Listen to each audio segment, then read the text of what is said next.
Hi, நான் தான் விசபுஜி.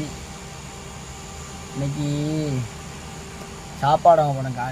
காலையில் கடைக்கு சாப்பாடு வாங்கினா நான் சாப்பிட்டேன். கடையில் சாப்பிட்டுட்டு கணேஷ் ரூமில் இருக்கேன், அவனுக்கு சாப்பாடு. அப்போ சாப்பாடு பார்சல் வாங்கிட்டு வந்துக்கிட்டு இருந்தோன்னா ஒரு கடை அப்படி ஒரு கடையாக பார்த்துட்டே வரேன். ஒரு கடையில் வாழைப்பழம் வந்துச்சு. அப்போ என்னென்னு தெரில, திடீர்னு வாழைப்பழம் வாங்கி சாப்பிடணும்னு ஒரு ஆசை வந்துச்சு.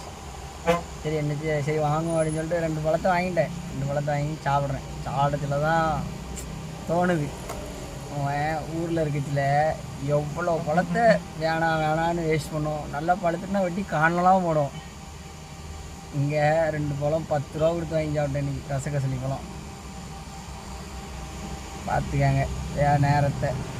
ஊரில் இருக்கச்சில் ஒரு வாழையில் பழுத்து வச்சுக்கலாம். வெட்டி காணில் போடல வாழைப்பழத்தை, சும்மா போட்டுக்கிட்டு இங்கே போட்டுக்கிட்டு இதை போட்டுக்கிட்டு எவனா வெட்டி சவந்துக்கிட்டு